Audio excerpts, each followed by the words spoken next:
prayers upang mamaya ay dalangin natin ng sama-sama sa ating pagkatapos. Awitin natin let your word be born sa umpisa. Hallelujah. Bayaan natin mga puso'y patuloy pang pahanda sa ating Diyos.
Lord Jesus, katulad ng aming inawit, Lord, ang iyong salita ang siyang manguna, ang iyong salita ang siyang sumilang sa mga puso sa mga sandaling ito. Purihin ang ating Panginoon, tayo muko at manalangin. Dakila at mahabagin namin Diyos, sa gabing ito kami ay nagpasalamat. Unang-una, Lord, sa lahat ng iyong mga gawa, sa mga buhay. Mula pa noon na kami ay hindi pa sinisilang, hanggang ngayon, Diyos, sapat-sapat ang iyong pag-iingat, ang iyong pag-supply ng iyong mga biyaya. Tunay nga, Lord, hindi namin naranasan na kami pagkulangin, hindi namin naranasan na kami ay pabayaan, sapagkat ikaw ang Diyos na aming kasama. Kasama ka namin sa bawat mga araw, bawat mga sandali. Pinapalakas, pinapalago, pinapatibay sa iyong mga salita. At narito kami, O Diyos, na may pagtatagumpay sa iyong biyaya, nakatayo sa iyong harapan. Nagpasalamat sa iyong kabutihan. Panginoon namin Diyos, sa mga sandaling ito, ikaw lamang siya ang pinupuri, pinapasalamatan. Ikaw ang karapat dapat luwalhatiin sa aming kalagitnaan.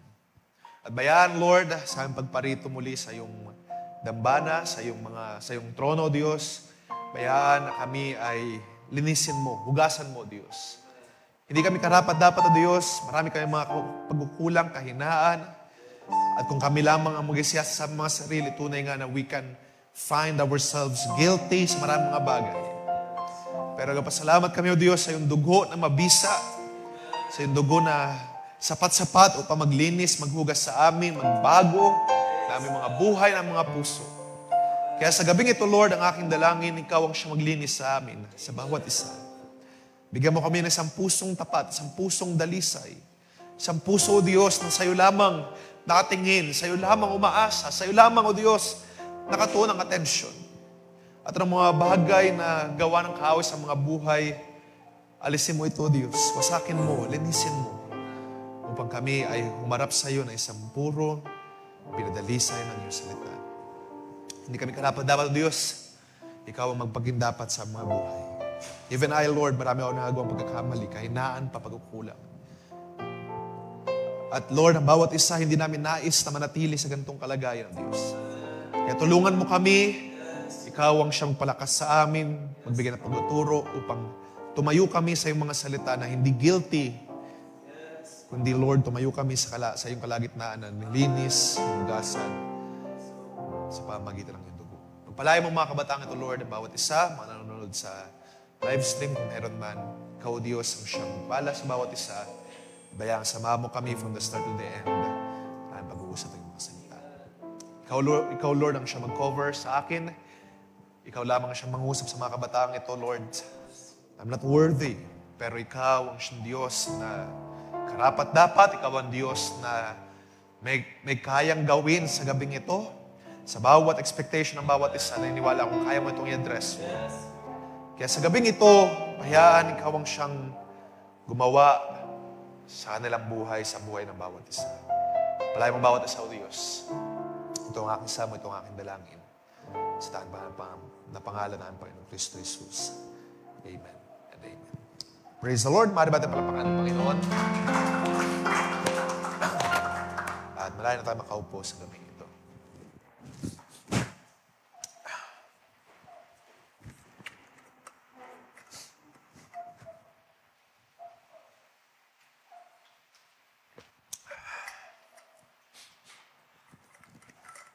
Good evening sa lahat at salamat sa biyaya ng Diyos na nandito tayo sa gabing ito, nagkasama-sama, nagkatipon-tipon sa pangalan ng Panginoong Kristo Jesus.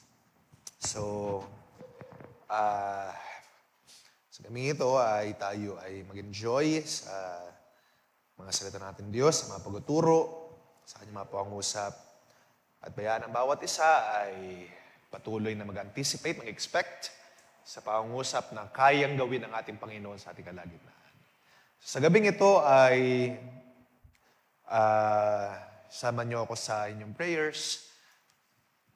At actually, I'm not feeling that well today at medyo inasunusumpo ako ng migraine this afternoon. So talagang medyo sensitive kapag malakas yung voice. So kapag hindi ko kaya magstay dito sa harap. Pero tuloy na natin yung pagbibigay ng pagpupuri sa Diyos ng may kalakasan, na may kasiglahan. At naniniwala ako ng lubos na mga bagay na ito, ang Diyos ang siyang magpapagaling sa atin, sa akin, at magpapalakas. So right now, forgive me kung medyo not feeling that well. At medyo nilalamig din. Kaya sama niyo lang sa prayers, mga kabataan, ang Diyos ang magpalakas. At otherwise naman ay naniniwala ako ng lubos na kahit anong mga bagay na pilit ginagawa ng kaaway ay ang Diyos ang siyang nagbibigay ng paggawa niya or pagkilos niya. Kumikilos ang Diyos na hindi kayang hadlangan ng kaaway. Okay? Hindi kayang hadlangan ng kaaway, anumang mga gagawin ng Diyos sa ating kalagitnaan. However, it's up to us if we would receive kung anong gagawin ng Diyos sa ating kalagitnaan. Dahil pwede natin ito malagpasan. Bagaman ang kaaway ay hindi kaya niya maka-withstand or hindi kaya makapanaig ng kaaway sa paggawa ng Diyos, pero kung tayo ay hindi tayo magiging alert, hindi tayo mag-aantay, mag-expect sa paggawa at pagkilos ng Diyos right now, ay pwede tayo malagpasan. At masayang ang gawain. So ngayon, sa gabing ito ay keep your ears open, keep your hearts open sa salita ng Diyos. At kung medyo mas mahina yung boss ko than usual, ay naniniwala naman ako ng lubos ng Diyos ang siyang magbibigay sa atin ng pag-unawa. Para ating maunawaan as to what God wants wants to say sa ating kalagitnaan. Okay, so if you would recall, pinag-uusapan natin yung concept, how to deal with addictions. If you would recall na pinunta natin last Friday, yung isang pitfall kung saan ang mga kabataan sa panahon natin ngayon ay nahuhulog, o marami nahuhulog, it's the use of social media sa ating panahon. At kung maalala ninyo, at hopefully naalala natin, nag-take note tayo, I have said na itong mga bagay na ito ay hindi ito masama. Okay? Yung social media itself ay neutral yan. Neutral na bagay. Hindi yan masama, hindi yan mabuti. Pero, ang mga bagay na ito ay maaaring gamitin ng kaaway para tayo ay mapasama.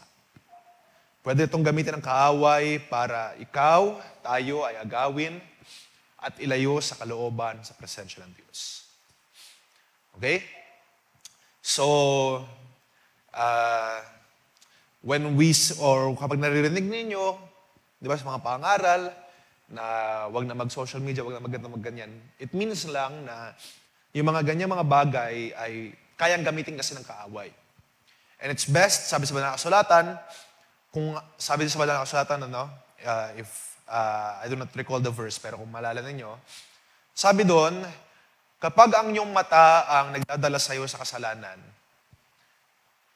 dukutin mo yung mata mo at itapon mo. That means, mas mainam na tayo ay mag-abstain, umiwas na totally, kaysa sa hayaan natin na tayo ay dalhin ng mata natin sa kasalanan. So, yung pagtanggal ng mata, nangangahulugan nyo na talagang iwasan mo, ialis mo yung mga tukso. Huwag mo hayaan na ikaw ay napapalibutan ng maraming mga tukso.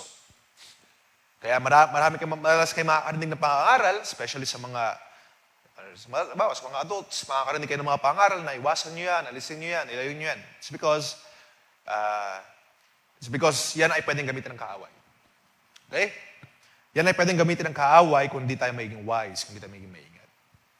Pinuntahan natin last time, yung mga pitfalls, yung mga dangers na possible na mangyari sa isang believer or sa isang young people kung sila hindi mag-iingat sa paggamit nila ng social media.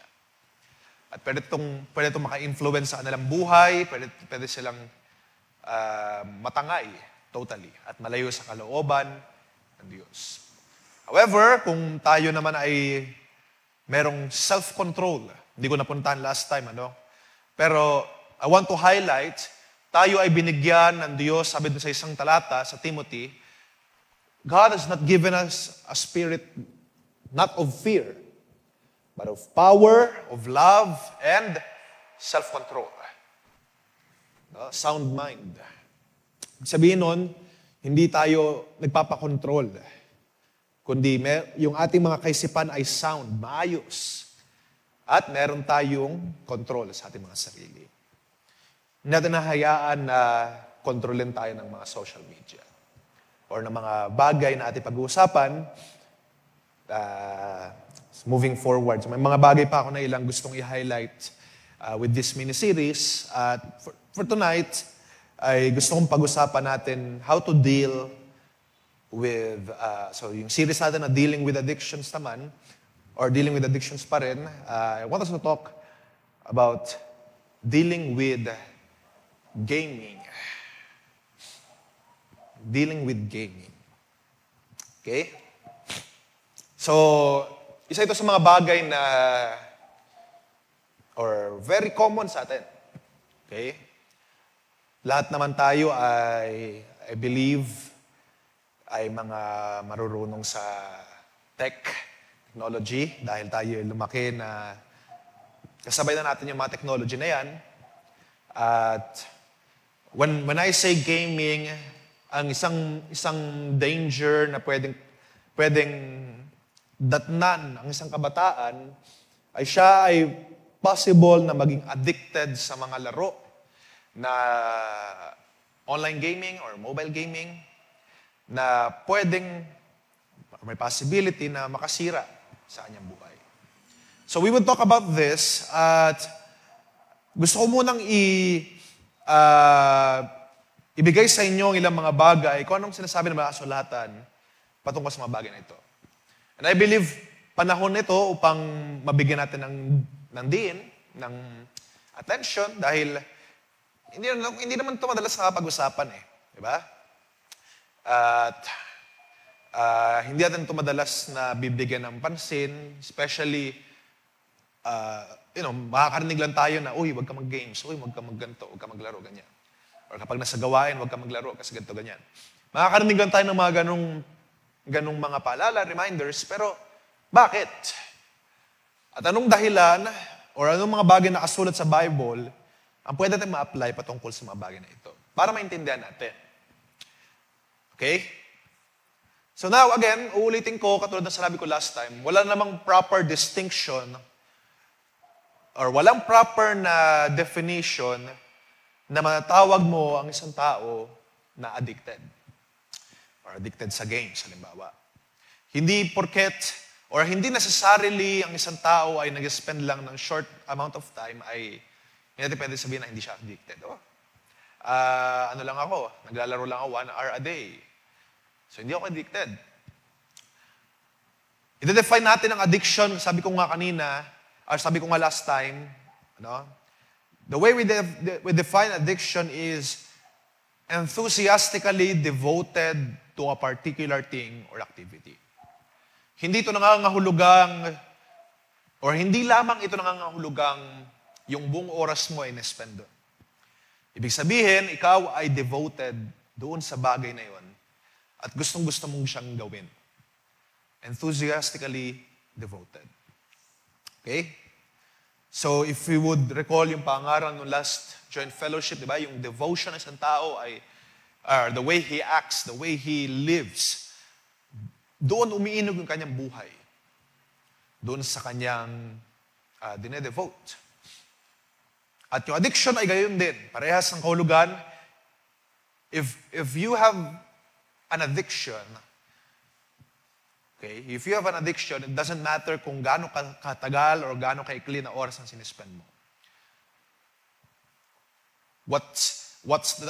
Ang isang bagay na dapat tignan natin or i-assess sa gabing ito if you have an addiction to something is that kung yung bagay na yun na yun nagkokontrol sa iyo.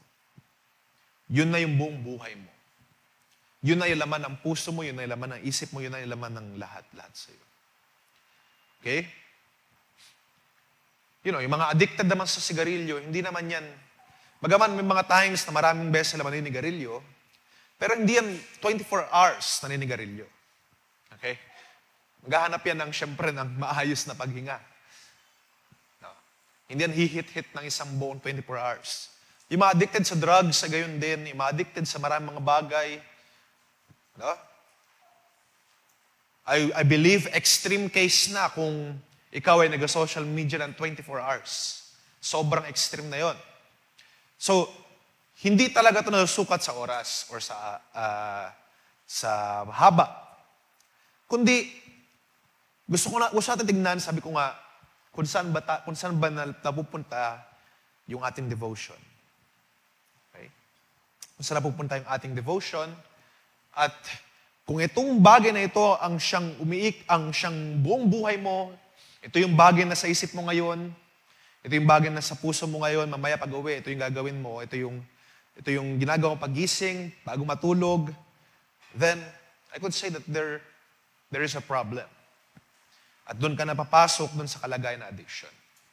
Pero again, sabi ko nga, wala namang clear line na kapag halimbawa 8 hours ka naglalaro, ay addicted ka. Hindi ibig sabihin na gano'n.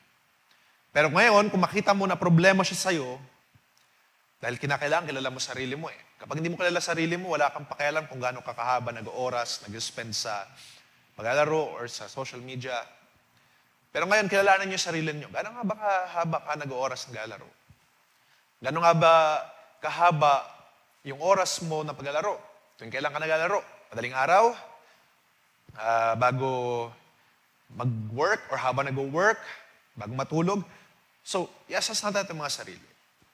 At kung makita mo na, teka, may problema, yung tulog mo kulang, yung lalong higit tayo mga Kristiyano, yung buhay mo, buhay spiritual mo ay nangkukulang, ay meron tayong problema. Okay?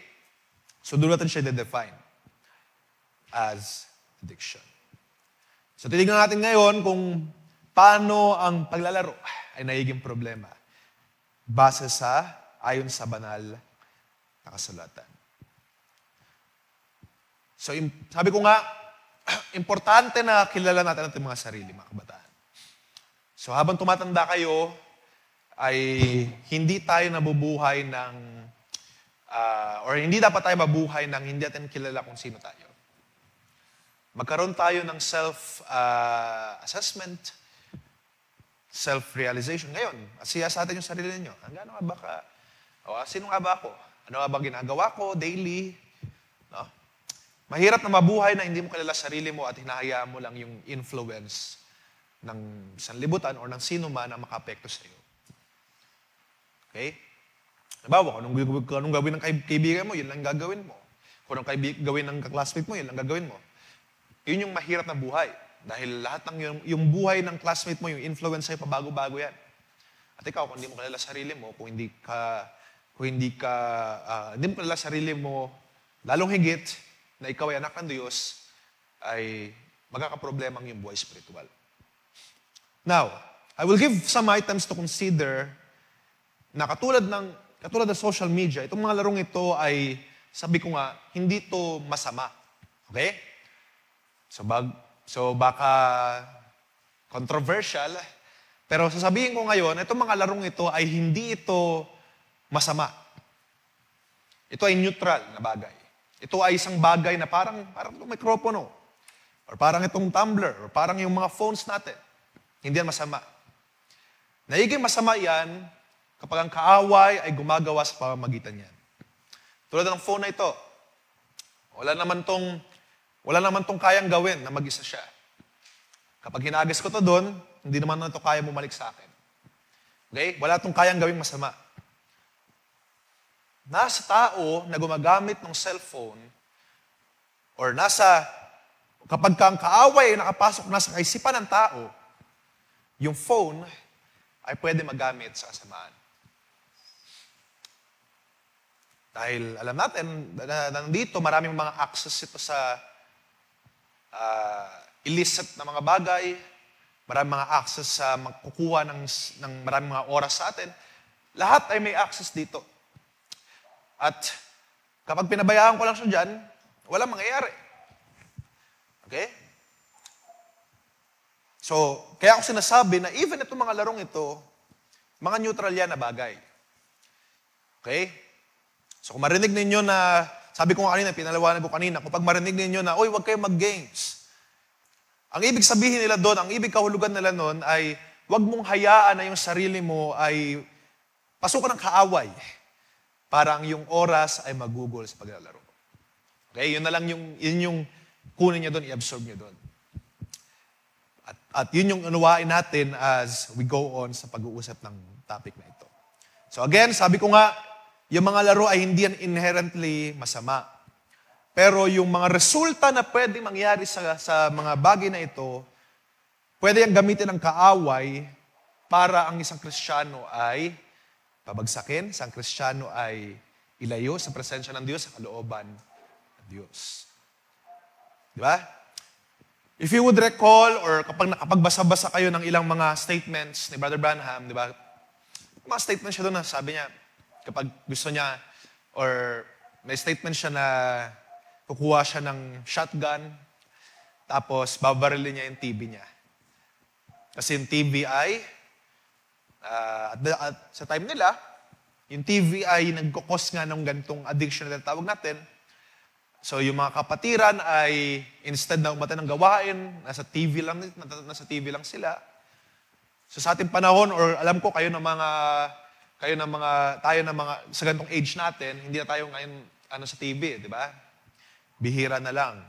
Pero sa panahon nila Brother Branham, yung TV yung pinaka-addiction ng mga tao. And that is why Kaya siya galit sa ganito. Kasi pwede itong gamitin ng kaaway para ilayo yung mga tao sa gawain. Doon nagkakaproblema. Okay? Doon nagkakaproblema. Kaya sabi ni Barbara, galit siya sa TV. At gusto niyang barilin yung mga TV. So kung mababasa ninyo na gano'n. At dahil yun ay pwedeng gamitin ng kaaway. Yun ay pwedeng gamitin ng kaaway para ikaw ay ilayo. Isang talatang gusto kong basahin natin sa 1 Corinthians chapter 6. To give a base or to give a foundation sa ating pinag-uusapan. Sa chapter 6 ng 1 Corinthians verse 12. Sabi doon, all things are lawful for me, but not all things are helpful. So lahat ng bagay ay ayos. Okay lang. So lahat ng bagay ay lawful. Sabihin, lahat ng bagay ay pwede. Pwede niyong gawin. Pero hindi lahat ng bagay ay helpful or nakakatibay. And I would say, same din sa mga laro. Lahat ng bagay pwede niyong gawin. Pwede kayo. Wala naman talaga nagbabawal sa inyo. However, mamaya papakita din natin sa Banal na Kasulatan, itong mga bagay na ito ay pwedeng gamitin ng kaaway na hindi makatibay sa atin. Okay? Pwede itong gamitin ng kaaway, pwede tayong pasukan ng kaaway upang tayo ay hindi tumibay sa pananampalataya. Lahat ay lawful, lahat ay good, pero hindi lahat ay nakakatibay. Hindi lahat ay nakakatibay sa ating mga pananampalataya, sa ating mga Christian life, sa ating spiritual habits, at hindi lang mga spiritual na bagay, even sa ating mga personal life. Yung buhay natin, relationship sa family, sa parents. Pwede yung makaapekto at hindi, pwede yung makasira kung hindi tayo mag-iingat sa mga bagay na ito. Pwede natin sabihin, di ba? Sabi ko nga kanina, yung laro, hindi yan masama. Okay, tama ka. Hindi maglalaro na lang ako. Pero sabi ko nga, like this verse says, hindi lahat nakakatibay. Pwede natin sabihin na hindi nga masama, pero hindi lahat ay helpful sa isang Kristiyano. Hindi lahat ay helpful para ikaw, tayo, mga Kristiyano, mga kabataan, ay lumago at ma-reach yung nais ng Diyos para sa bawat isa sa atin. Isang verse na gusto kong i-quote sa Proverbs 25:16. At ito yung talagang pinaka-pagtuturo na gusto kong ito yung verse na gusto kong makita natin. If you have found honey, 25:16, if you have found honey, eat only enough for you, lest you have your fill of it and vomit it. Ano yung pinaka-parable na pinapakita dito? Or ano yung pinaka-idea na pinapakita dito? So yung halimbawa, ikaw ay naglalaro, katulad ng social media, again, you spend time sa social media, you spend time sa mga games, merong moderation na tinatawag. Okay? At alam ko naman, ang ilan sa inyo ay nag-spend ng social media in relaxation. No? Halimbawa, nag-chess. Kasi general ko yung tawag sa games, no? General na term. Hindi lang ako nagpatungkol sa mga AAA games or sa mga MMORPG or sa mga LOL or sa mga Dota. Lahat pwedeng gamitin ng kaaway. Kahit kasing simple man yan ng chess app or kasing laki man yan ng mga games na Valorant o Dota, lahat ng yan ay kayang gamitin ng kaaway. Okay? At sa pagpartake ng mga bagay na ito, maraming mga motive sa mga kabataan, relaxation, para ma-relax, stress kasi sa school, stress sa work. Pero at natandaan, sabi ko nga, lahat ay pwedeng gawin, pero hindi lahat ay nakakatibay. At itong verse na ito, meron din siyang pinapakita na ang mga bagay na ito ay, take it moderately. At huwag sobra-sobra. At yun yung however, ito yung mga pitfalls, ito yung mga dangers na ang isang kabataan ay nahuhulog. Dahil yung mga larong ito na supposed to be, magbibigay lang ng relaxation. Alam mo, chess, nakaka-relax naman yun eh. Pero, it can also be used by the enemy upang agawin yung buong oras mo, yung buong panahon mo, upang ikaw ay lumaki na, yung termino nga ng sanlibutan, trash talker. Of course, wala ka nang makikita sa mga larong yan, wala ka nang maririnig o mababasa, kundi mga trash talk, mga paninira, mga pang-aasar na napakapangit. Okay? At itong mga bagay na ito ay, kung hindi tayo mag-iingat, nai-ingrain sa atin. Ito yung sinasabi natin sa kanina na hindi nakakatibay. Kaya mayroong pagtuturo si Solomon na dapat i-moderate lang natin yan. I-moderate. Pero gano'n nga ba ka-moderate ang isang moderate? Gano'n ba ka sobra na yung sobra? Gano'n ba ka unti yung unti? Okay? Yun yung pupuntahan natin. At magbibigay ako na ilang mga tanong. No? Again, sabi ko nga, hindi ko dinadefine. Baka kasi sabihin nyo, sabi ni Kuya Tim, okay lang itong gantong laro, yung gantong laro hindi. Or okay lang na gantong oras maglaro, gantong oras hindi. Magbibigay ako ng mga tanong para kayo mismo mag-assess, magsiyasat. At sa banal na kasulatan, makikita natin, ano ba talaga ang tinuturo ng Diyos patungkol sa mga bagay na ito. Dahil of course, hindi natin ito mababasa sa Bible, word per word, na wag thou shall not games. Kundi, gusto kong maintindihan natin, bakit may mga pagtuturo na ganito? At bakit ito mahalaga na matutunan ng isang Kristiyano, lalo na ng isang kabataan? Okay? And sabi ko nga, when I'm talking about games, hindi ako nag-specify ng anumang game, strategy man yan, FPS man yan, whatever. Gusto kong pagpukusan natin ay yung ating mga spiritual na buhay sa mga sandaling ito. So, if we would go back sandali, doon sa Proverbs 25:16, katulad ng social media, ay hindi naman tayo pinagbabawal. Pero it has a place. It has a time. It has moderation. Okay? At katulad ng kahit anong bagay, kapag sobra, masama sa atin. At lalong higit, bibigyan natin ng pansin mamaya itong mga items na ito, kung paano ito nagiging masama sa atin. So these are the items na gusto ko yung consider natin. If you are note-taking, isulat na natin ito. These are the items that I want us to consider when it comes to gaming. First item is that the problem is not in the game.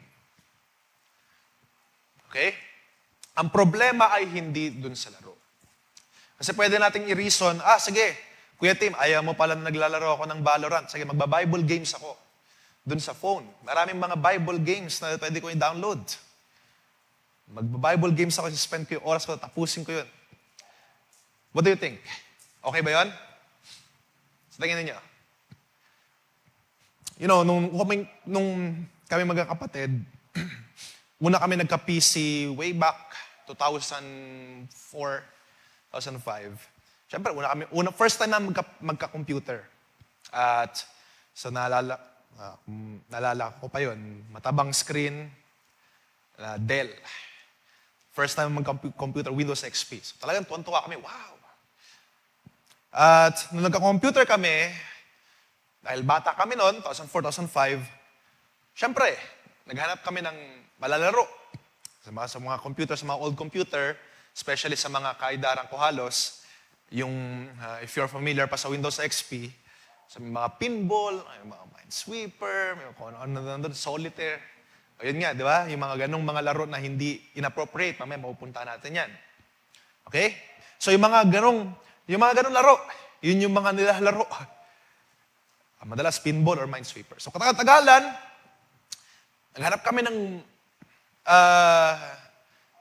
ng mobile game, or rather, ng PC game na Bible game. Para pwede namin ilusot na, Bible game naman ito. Or ito ay maayos naman na laro. Pero alam niyo ba, na kahit na ganun yung motive, sa una lang yun.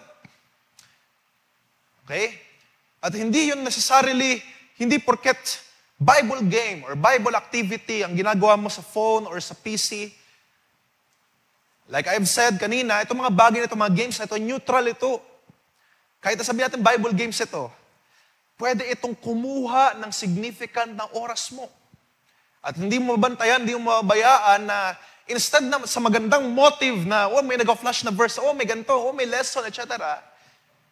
Nakakalimutan natin yung mga responsibilities sa bahay, nakakalimutan natin yung responsibilities natin lalong higit sa Diyos.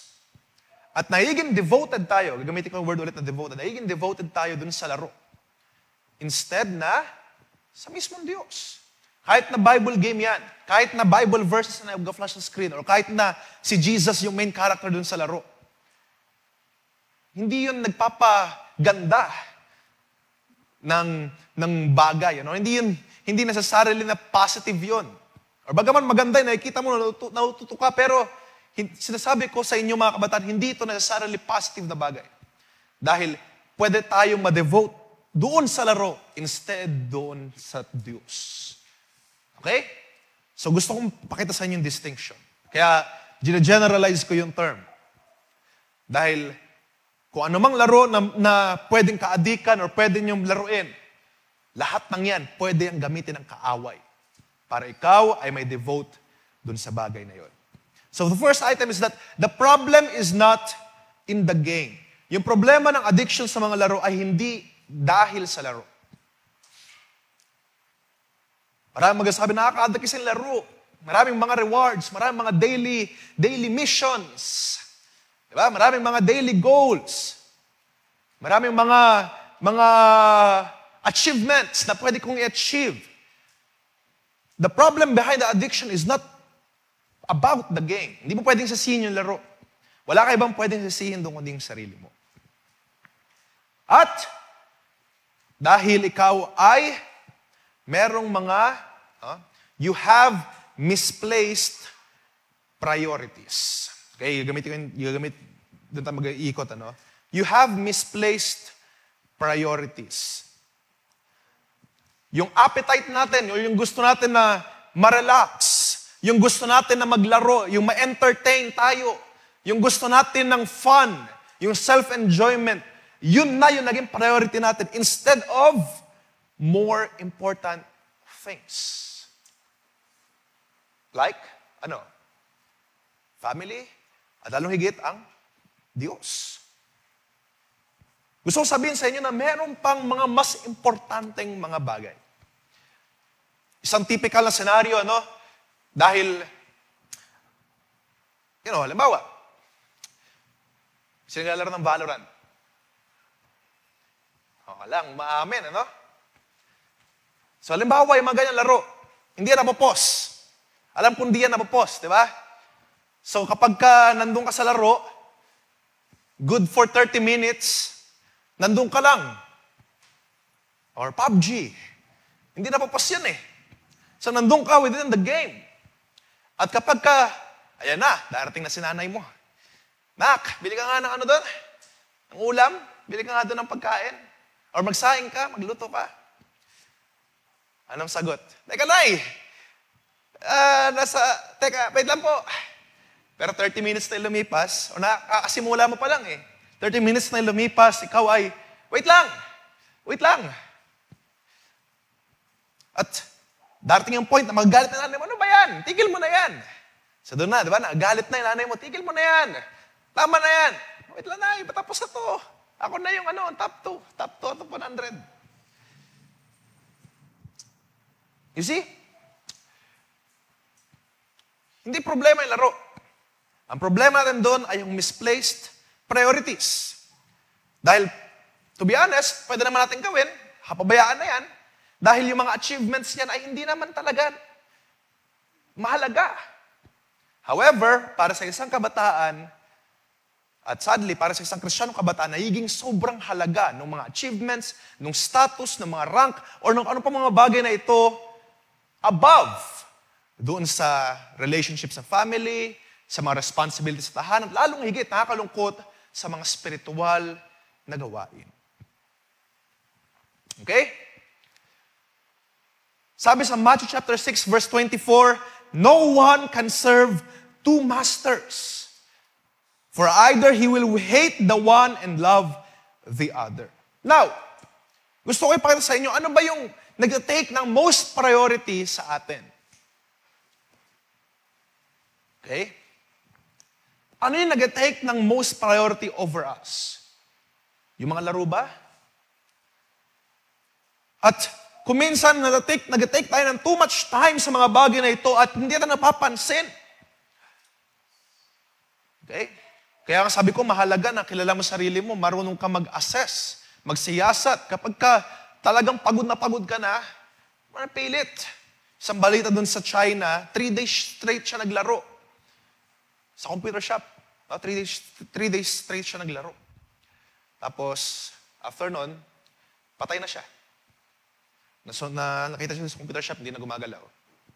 Dahil hindi niya kayang i-assess yung kanyang sarili. Prioritize niya, perhaps yung ma-meet yung mga ranks o yung mga missions, etc. Hindi natin na-notice. Nakakabayaan natin yung studies, nakakabayaan natin yung work, yung mga responsibilities natin bilang mga anak na lalaki o anak na babae. Nakaka-prioritize natin yung mga laro above our goals. At lalong higit, nakaka-prioritize natin itong mga bagay na ito kaysa sa Diyos. At yun yung problema. Okay? Yung mga, sabi ko nga, paulit ko sinasabi sa inyo, yung mga laro, neutral yan. Hindi ka gagalawin yan kung hindi mo siya gagalawin. At nagkakaproblema kung mga bagay na ito ay nagkakaroon ng highest priority kumpara sa mga bagay na spiritual. Tayo mga Kristiyano, sa mga bagay na spiritual. At sa tahanan ninyo, kung nakaprioritize sa mga larong ito, sa mga bagay na responsibility dapat natin bilang mga anak. Nakukuha niyo mga kabataan? So, doon siya nagiging masama. Doon siya na-fall, nagagamit ang kaaway upang ikaw ay siluin. Dahil sabi sa binasa natin, you cannot serve God and mammon. You cannot serve two gods at the same time. You cannot please God, you cannot please the enemy. You have to choose. Kailangan pumili. At kinakailangan nating i-reconsider. No? Laro lang yan. Okay? Laro lang yan. At huwag niyong hayaan na mag-take ito ng sobrang panahon sa iyo. Huwag mo hayaan na ikaw ay kainin nito. Huwag mo hayaan na ikaw ay yung devotion mo mapunta sa mga bagay na ito. No? Ay mga kabataan ngayon, devoted yan na ma-meet yung mga missions, ma-meet yung mga rank, ma-meet yung mga goals, etc. Mga kabataan, gumising tayo. Laro lang yan. Hindi yan mahalaga.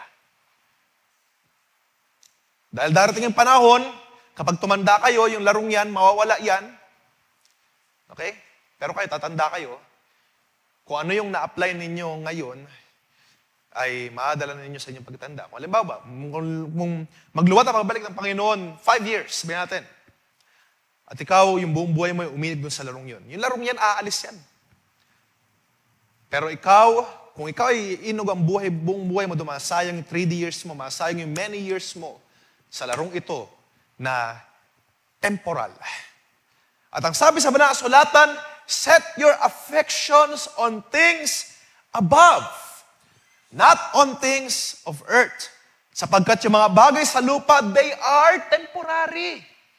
Temporary lang yan. Hindi yan dapat mag-take priority sa maraming mga bagay sa lupang ito. So, gumising tayo, mga kabataan. Hindi to mahalaga. Hindi yan importante. Let's reorder our priorities. Darating yung panahon na ikaw ay tatanda, darating yung panahon na ikaw ay lalago, ikaw ay Kristiyano, darating yung panahon na ikaw gagamitin sa ministry. At baka naman yung priorities natin ay nakadevote pa rin dito sa mga bagay na ito, sa mga larong ito. They don't matter. Okay? Mga temporal yan. Pero alam niyo ba kung ano yung eternal, kung ano yung dapat natin pagbigyan ng prioritization? Sabi sa mga kasulatan, heaven and earth will pass away, but my words will never pass away. So, ano yung bibigyan natin ng prioritization? Yung mga temporary ranks or temporary goals sa lupang ito? Or yung eternal goals? yung mga goals na kung saan pagka na-meet mo ito, no, hindi naman tayo nare-require ng Diyos na mag-meet sa mga standards. But what I'm saying is, kung bibigyan natin ng buong buhay natin sa Diyos, hindi tayo pababayaan ng Diyos. Hindi siya temporary. Yan ay eternal. Okay? We may need to consider our priorities. As the Lord says, you shall love the Lord your God with all your heart. At yun yung role natin bilang mga Kristiyano. Bakit nga kalimutan yan? If something hinders us from God, it becomes our God. Kung isang bagay na nakakapigil sa atin, paglilingkod sa Diyos, yun yung nagiging Diyos natin. Kaya nga sabi dun sa Banal na Sulat, flee from idolatry. Dahil itong mga bagay na ito na makakapigil sa atin sa paglilingkod sa Diyos, ay nagiging Diyos natin. So if we prioritize, if we devote ourselves sa mga laro, it becomes our God. Nagiging Diyos natin yung mga larong ito. So ngayon, mga kabataan, sino yung Diyos nyo? Sino yung mga Diyos natin? Mainam na makita natin din, maintindihan natin, bakit nga ba, anong reason, bakit ba mga kabataan ay naglalaro? No? Ilan ay nagbabawas ng stress, ilan ay merong mga gustong ilabas talaga ng stress at nilalabas doon sa laro. May mga worries, di ba? May mga, yung termino is escapism, naghahanap ng malalabasan. At bakit ang isang tao or isang kabataan ay umiinog or yung kanyang buong buhay ay nasa sentro sa mga bagay na ito? Again, hindi sa laro yung problema. Ang problema ay nasa atin. Gusto ko makita natin yan. Maasas natin sa mga sangandaling ito. There's something wrong within us. Kung ang buhay natin ay umiinog sa mga ganitong mga bagay, devoted tayo sa mga bagay na ito, there is something wrong. There is something wrong. Kalawang bagay na gusto kong pagpukusan natin is, look at the long-term benefits and risks. No? Katulad ko ng hinahighlight ko kanina sa laro, marami kasi mga goals na mini-meet. Maraming mga goals na inaabot. Achievements, status, rank, or kung ano pa man yan. No, para yung playability ng isang laro ay, para ulit-ulitin mo, kailangan ma-achieve. Kailangan ma-boot mo itong rank na ito, ganitong rewards. Para ikaw ay mapuwersa na bumalik-balik every day. No? Yun yung nag-satisfy sa ating mga laman. Diba? Para balik, ano bang reason ba't binabalik-balikan natin yung laro? It's because gusto mong ma-meet ito. Gusto mong makuha yung satisfaction na matawag kang grandmaster o kung ano pa man. No, yung grandmaster, hindi lang naman yun sa chess na apply, even sa mga laro. So yung mga ganong mga na-achieve sa laro, na-satisfy yung ating isipan. Nagkakaroon tayo ng nakalimutan ko yung termino dun, no? Dopamine. Ayun, nagkakaroon tayo ng pagka-satisfy sa ating mga puso. Wow, galing ko talaga. Wow, na-achieve ko to, naabot ko to. But let's look, mga kabataan, let's look at the long-term risks. Sa mga laro, pwede ka makakuha ng short-term na benefit. Masaya ka, may status ka, may ganito ka. Pero like I said, laro lang yan. It doesn't matter anyway. Hindi yan mahalaga. At lalong higit sa mga spiritual, sa mga makalangit na dako, hindi yan mahalaga. Hindi mo naman may pagmamalaki doon yung status mo sa laro. Pero ang problema na gusto ng ating isipan, ng ating buhay, yung mga larong ito, yung achievements, yung benefits, pero hindi natin nakikita yung risks na pwedeng idulot sa atin dito in a long term. Isa ng bagay na pwede natin ma-miss out kung tayo ay na-devote, na uminog na dun sa ambuhay at dun sa laro, pwede tayong ma-miss out sa pagbabalik ng ating Panginoon. Okay? Totoo yun. Dahil hindi tayo nagbantay, hindi tayo nagsaayos sa ating mga sarili, mas maayos pa yung mga skins mo dun sa laro. Kaya sa sarili mo, hindi natin nabantayan ang pagbabalik natin, Panginoon, at ikaw ay naiwan. So of which, yun yung pinaka-delikado. Diba? Problema yon. Kapag ikaw ay naiwan sa pagbabalik natin, Panginoon. Pero on the lighter things, marami kang pwede mababayaan. Yung kalusugan mo, wala ka ng tulog, kakalaro, yung mababayaan mo, yung sarili mo. Diba?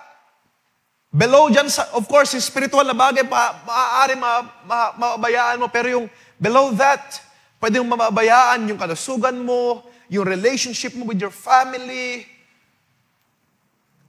At ikaw ay hindi mo nakikita na maraming mga risks up ahead na pwedeng ilagay ng kaaway sa'yo paunti-unti.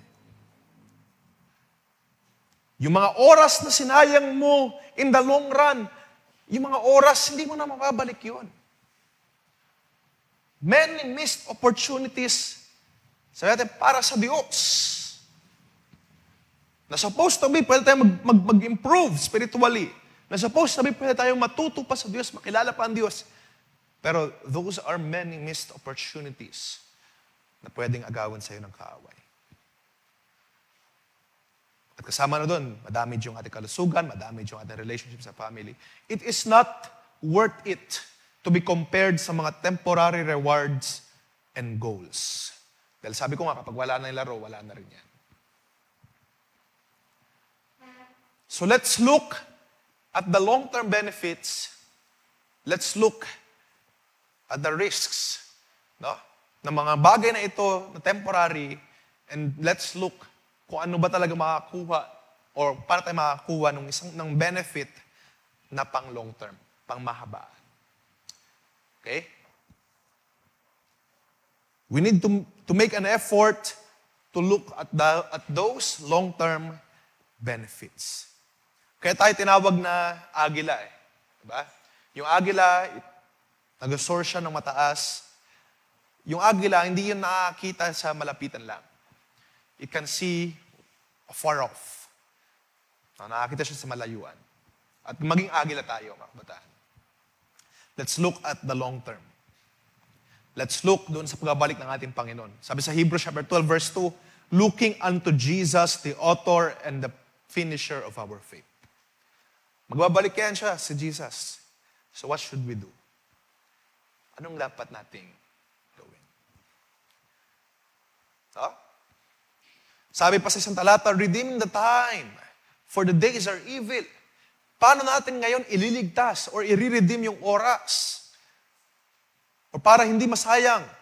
Dahil yung mga oras, mabilis lang yan matapos. At lalong-lalo na kung hahayaan mo yung sarili na mag-duel sa mga laro. At madadevote ang iyong buong oras, mas sayang yung maraming mga oras. So ikaw, tayo, kasama ako. So lahat tayo, then let's look up ahead sa mga long-term benefits at yun yung dapat nating ini-improve. Sa biyaya ng Diyos, lahat mag-improve tayo sa panalangin. Dahil yun yung mga long-term. Mag-improve tayo sa pagkilala sa Diyos dahil yun yung mga long-term. Sa pagbabasa, dahil yun yung mga long-term. Okay? Yung mga spiritual na mga bagay, yun yung mga eternal. Pangmahabaan, pangmatagalan. Ito mga larong ito, temporary lang yan. Nagwa-fall kasi ang kabataan sa illusion na kapag ma-achieve mo ito mga ganito, ganyan, rewards na ganito, skins na ganito, ay maganda na or makakuha ka ng satisfaction. Totoo, kapag nag-iisip tayo ng long term, parang walang satisfaction, parang wala ka na makukuhang, kasi tagal pa ng reward eh. Ano? Hindi tulad sa laro, instant reward. Pero mga kabataan, sabi sa mga kasulatan, 2 Corinthians chapter 4, verse 17, yung light momentary affliction, yung light affliction na for a moment, it is preparing for us an eternal weight of glory that is beyond all comparison. Ang pag-asa ay binibigay ng ating Diyos. Hindi ito may kukumpara sa anumang mga bagay sa lupang ito. Yun yung pag-asa. Pero even right now, nagkakaluban Diyos ng bagong bagay sa bawat araw. Hindi ka pagkukulangin ng Diyos. You can find always satisfaction with God. Sabi doon, in His presence, there is satisfaction. There is fullness of joy. Okay? So looking up ahead, let's always look up ahead. Look on the things that are above. Huwag nating hayaan yung mga larong ito would take a large portion ng ating mga buhay. Katulad ng social media, huwag nating hayaan na mag-take ito ng large portion ng ating mga buhay. You can use it to have a relationship with God. Nakukuha niyo mga kabataan? Pwede niyo itong gamitin para mag-improve spiritually. Huwag niyo hayaan na ito ay umubos ng inyong oras. Redeem the time. Because the days are evil. Katlong bagay na gusto kong consider natin, is change of habits.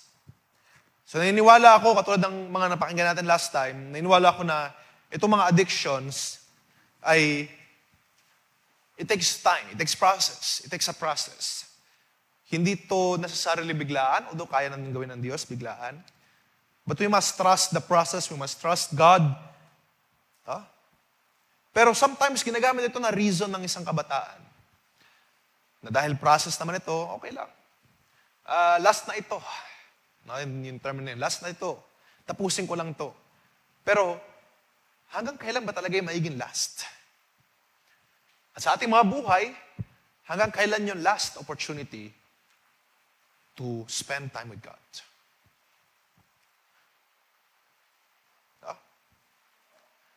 At sabi sa mga kasulatan, we can go to God, we can ask for repentance. Ibig sabihin ng repentance, tumalikod na totally.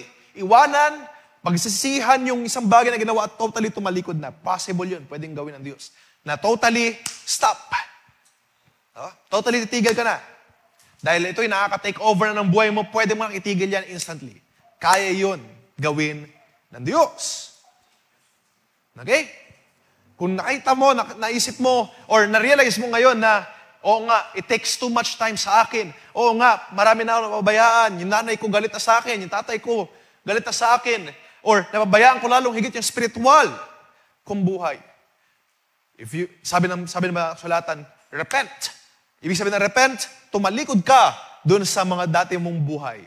Isaiah, sabi dun, let the wicked man forsake his way and the righteous man his thoughts, and let him return to the Lord.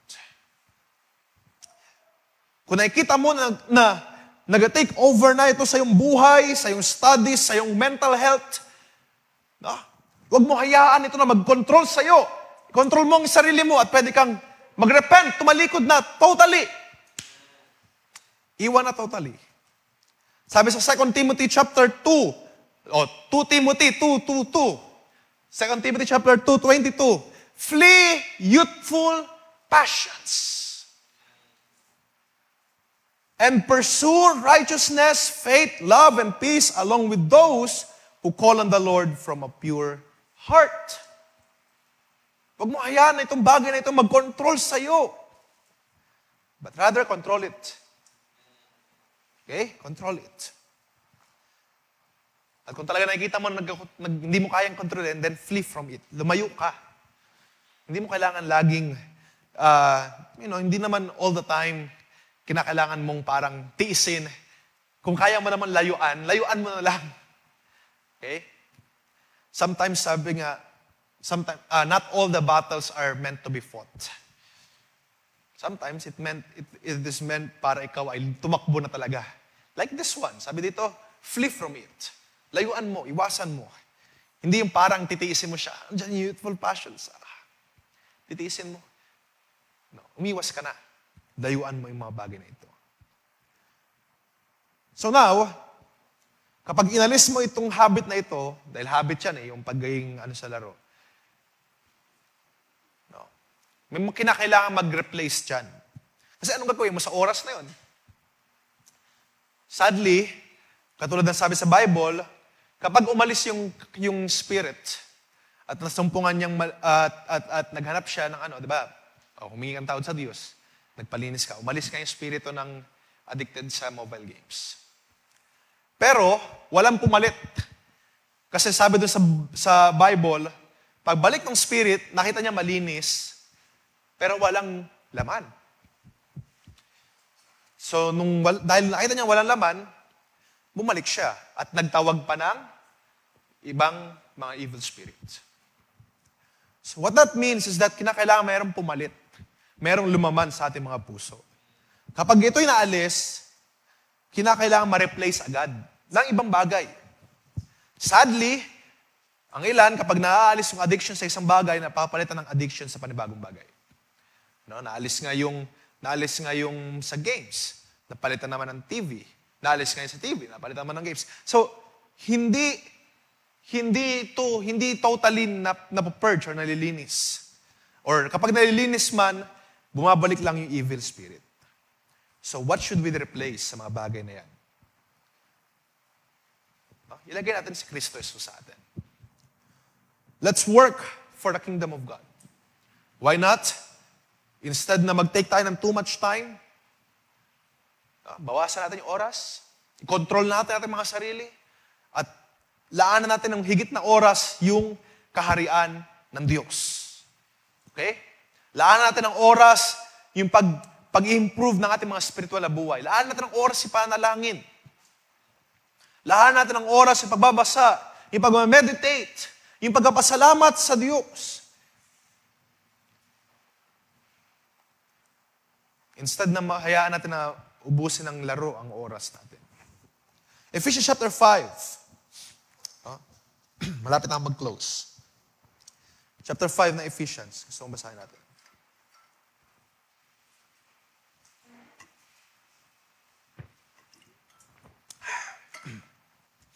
Chapter 5, verse 15.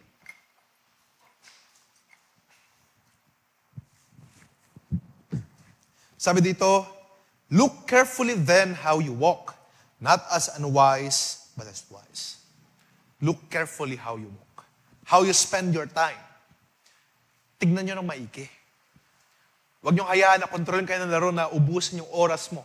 Look carefully how you walk. Huwag mo hayaan na yung laro mag-control ng attitude mo na kapag ka, dahil rage-inducing o nakagalit yung laro, galit ka na sa lahat. Look carefully how you walk. No? Kapag ka meron kang responsibility sa tahanan, dahil ikaw ay anak, responsible ka sa tahanan mo. Pero dahil nga sa laro, ikaw ay hindi na nakagawa ng responsibilities mo, then look carefully how you walk. Not as unwise, but as wise.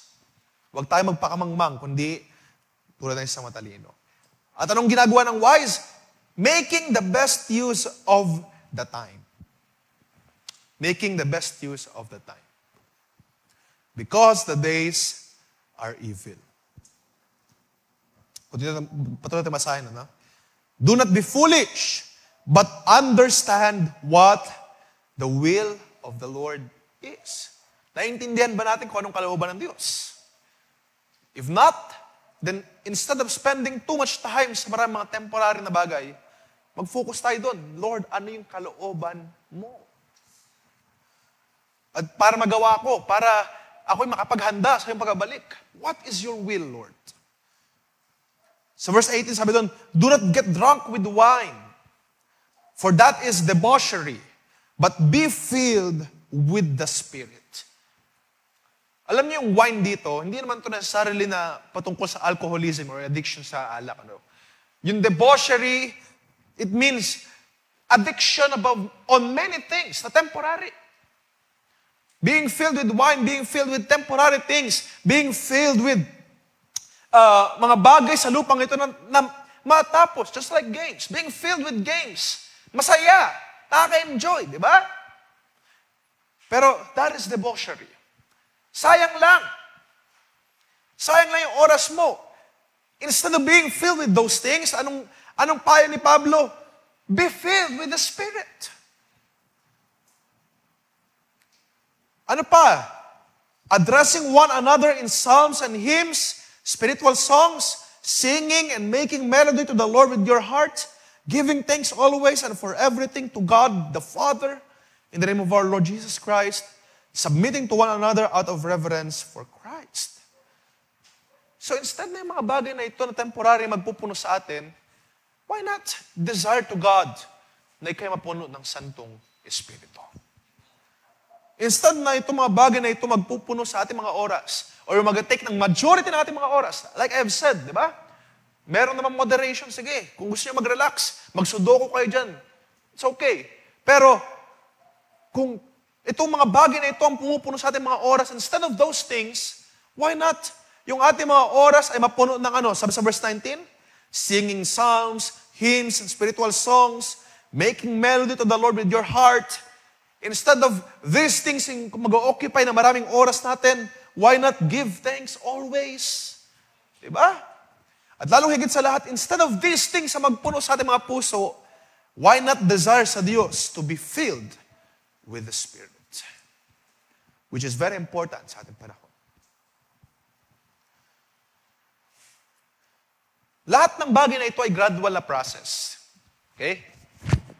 Like I have said, kayang gawin ng Diyos, complete 180, repent, magsisi ka, pwede kang tumalikod. Kayang gawin niyo ng Diyos na instantly, wala ka na addiction sa ganung bagay. However, that is not always the case. Sometimes, nandiyan yung malakas na tukso, babalik ka.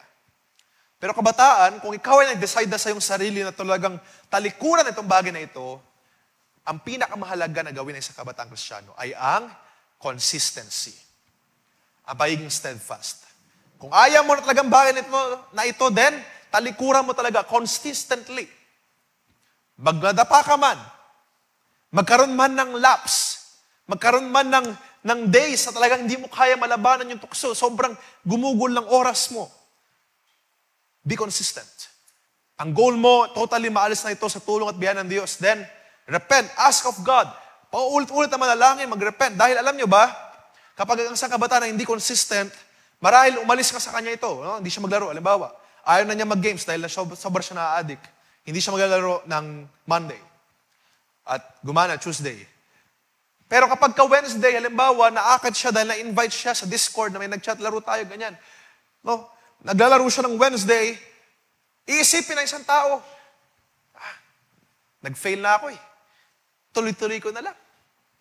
So, yung progress niya ng Monday, Tuesday, parang wala lang. Pero ang isang kabataan na wise, ay dapat merong consistency. Ano bang goal natin? Maging katulad ni Kristo. So kung mga bagay na ito ay humahad lang sa atin, then be consistent. Lord, tulungan mo ako. Nagkamali ako, Lord, this time, pero Lord, tulungan mo ako. Hindi gagawing reason, hindi gagawing dahilan na mahina ako, Lord. Totoo naman, mahina tayo, pero it's not reason enough. Be consistent sa goal. Parang sa pagpapayat lang yan eh. Kung gusto mong pumayat, be consistent.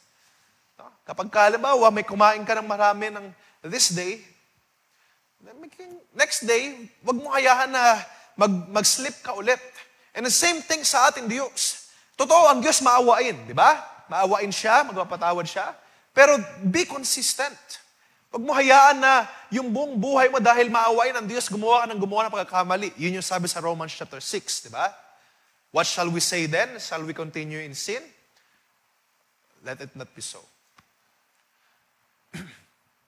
So, be consistent. Kung itong addiction na ito ay gusto mo na maalis sa'yo, maging consistent ka. Kung madapa ka man at makita mo yung sarili, naka-install ulit yung laro dahil sa sobrang gusto mo, magsisi sa Diyos, magrepent, at maging consistent. Magpatuloy sa mga gandang mga decisions na sa tulong at biyaya ng Diyos. Okay? Same goes sa lahat ng addiction. Moving forward, marami pa tayong pag-uusapan na mga addictions na pwedeng iyan ng kaaway sa atin. Pero sa lahat ng addictions, ang pinakamahalaga ay magiging consistent. Kailangan maging consistent. Instead na mapuno tayo ng mga bahagi na ito, i-desire natin right now at sa mga darating na mga araw na mapuno tayo ng Santong Espiritu. Okay? Totoo, gradual process yan. Pero nasaan ang inyong mga goals? Where are your minds? Where is your heart right now? Kung ang puso natin nasa Espiritu Santo, nasa Diyos, then, magiging consistent tayo, magpapatuloy lamang tayo. Sabi sa Hebrews, di ba? Living, or sabi doon, chapter 12, verse 1, laying aside all sin and weight that so easily beset us. Habang nagpapatuloy, nakatingin kay Kristo, sa chapter 2, so, unti-unting alisin. Kung meron man, nakadapa ka pa, patuloy ka, tumingin ka lang kay Kristo, alisin mo yung mga bagay na ito. Be consistent. Lastly, last point. Ito yung gusto kong i-highlight, no? At marami rin nagapayo ng ganito, of which hindi natin to gaanong na-apply, pero gusto kong gawin natin. If you truly see na talagang problema ito, katulad na last time, social media, kung nakita mong problema ito sa'yo, ito to, this time around, yung gaming, online gaming, mobile gaming, kung ano pa mang various gaming na, kung problema ito sa'yo, nag-take talaga ito ng sobrang laking oras mo, then, itong item 4 gusto kong gawin natin. Find an accountability partner. Okay? Find an accountability partner. Sabi sa Ecclesiastes, di ba? 2 are better than 1. So kung talagang ikaw nag-struggle sa mga bagay na ito, marami rin mga pagtuturo sa mga kasulatan na let's ask help. No? Humingi ng tulong, humingi ng payo, humingi ng advice. Sa mga magagawa, kay pastor, sa akin, or sa mga elders, sa mga kuya, mga ate, even a friend. Mahalaga itong accountability partner dahil ikaw ay nakakaroon ng parang ng sense or ng feeling na parang kapag nagawa ko ito, merong makakaalam, parang tawag doon, paramdaman niya na failure ako, nagkamali ako. Hindi natin ito na-apply gaano kasi nahihiya tayo eh. Diba? Nahihiya tayo disclose yung ating pinagdaanan, nahihiya tayo disclose yung ating mga pagkakamali. Afraid tayong masuspend, afraid tayong mapatawan ng mga ganyan, etc. Pero what I'm saying is, kung nag-struggle talaga tayo sa mga bagay na ito, then let's open up. Kung natin kaya, let's open up in God sa prayer. Then, naniniwala ako ang Diyos ang magasugo sa inyo ng mga kaibigan, na mga kakatiwalaan mo, para i-open up itong bagay na ito. Kuya Sam, or Ate Mang, or sino pa man, nag-struggle ako sa games. Kasi kailangan ko lang yung prayer. Then they will give you advice. They will give you, not necessarily, ito yung gusto kong i-break din natin na pag-iisip. Not necessarily na humingi tayo na advice dahil sila yung perfecto. Marami rin mga pagkukulang. Halimbawa, kami mga elders, ating pastor, marami din mga dinadalayan sila sa Diyos. Isa pang kaisipan na pwedeng idulot or pwedeng isipin na isang Kristiyano, baka lalo makadagdag ng bigat eh. Kasi kay Kuya Tim, dami na nga iniisip nun sa health, dadagdag pa ako ng bigat. Don't think of that. Dahil sabi rin sa Banal na Sulatan, magtutulungan tayo sa ating mga loads. Or sa mga burdens natin. Magtulungan tayo sa ating mga burdens. Don't think about that. Kung nangangailangan tayo ng tulong, ask of help sa ating mga manggagawa. Sa pastor, sa mga elders, or na mutual friend. Let's open up, mga kabataan. Kung hindi mo talaga kaya itong mapagtagumpayan, okay? Hanap ka ng kapatid or ng kaibigan mo na makapag-opena mo ng ganito. Hindi yung pag inopen mo sa kaibigan mo, tara, galaro ka pala na ito tara, laro tayo. PvP. Hindi ganon. But find someone who is mature enough para makapag-address, makatulong sa'yo, maka-reach sa mga pangailangan mo. So, maganda na may exercise natin yan, mga kabataan. Mag-ask tayo ng help. Okay? Mag-ask tayo ng help. Kung kailangan natin talaga. Again,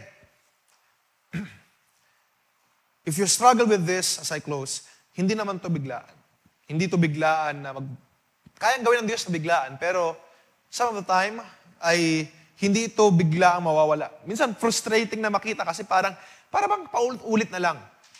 Frustrating o nakakainis na lagi na lang nagkakamali, lagi na lang nagpa-fall dahil paulit-ulit na. Pero ang technique dyan, sabi ko nga kanina, consistency. Magpatuloy lang. Magpatuloy lang sa paglilingkod, consistent na magpalinis sa Diyos, magpahugas sa Diyos, consistently mind the things that are above, consistently na iwasan, okay? Consistently na layuan, consistently na magtiwala lamang sa Diyos. Huwag kayong magbabago, huwag tayong magbabago. Then, darating yung panahon na nilaan ng Diyos para sa iyo, it will be totally cleansed by God. Dahil nasa sa ating Diyos ang pagtatagumpay. At pinagkaloob na sa inyo yung pagtatagumpay. Kinakailangan mo lang na magtiwala. Magtiwala tayo sa Diyos. So napako ang ating Diyos or ating Panginoong Kristo Jesus para sa atin. Para na tayong lahat ay magtagumpay at makalaya. So kasama na rin yung social media, computer games sa pagpapalaya na ginawa ng ating Diyos. So, magtiwala tayo sa Kanya na meron siyang tapos na ginawa sa atin. I want us to close on 1 Corinthians chapter 10.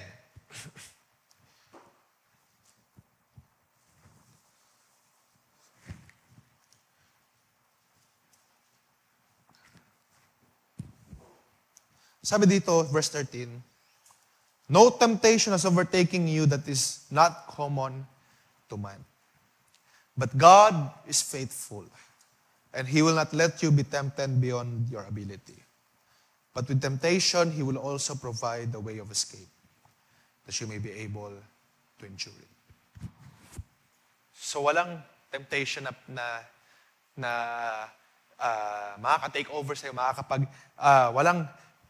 sabi doon, there's no temptation, walang pagsubok na pinagkalooban Diyos na uncommon. Lahat tayo nakakaranas ng mga pagsubok. Iba-iba man ng style, pero it is not uncommon. At sabi dito, ang Diyos ay tapat. Tutulungan ka niya. Ang Diyos ay tapat, kasama mo siya.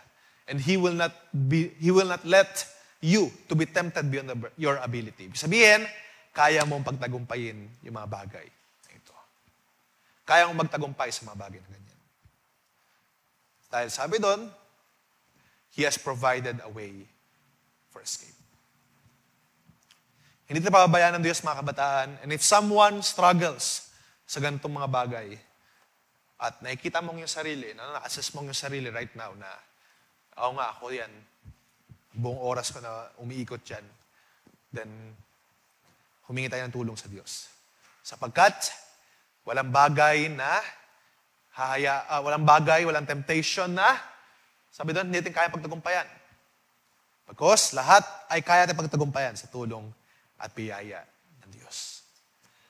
So tulungan tayo ng Diyos, at kung may mga bagay tayo na itataas ngayon sa Diyos, ihihingi ng tawad, i-repent, then lumapit tayo sa Diyos, humingi ng tawad. Sapagkat sabi sa 1 John, sila na mga magsisisi ay God is faithful to cleanse us of our sins. Purihin ang ating Panginoon. Tayo yumuko at manalangin. Dakila namin Diyos, sa mga sandaling ito kami ay nagtitiwala lamang sa iyo, sa iyo lamang kami maasa. Kaya salamat kami o Diyos sa iyong mga munting mga salita at bayaan na mga salitang ito na amin na natutunan, makita, ay may-apply namin sa mga buhay. Bigyan mo kami o Diyos ng wisdom to deal with these things sa aming makabagong panahon.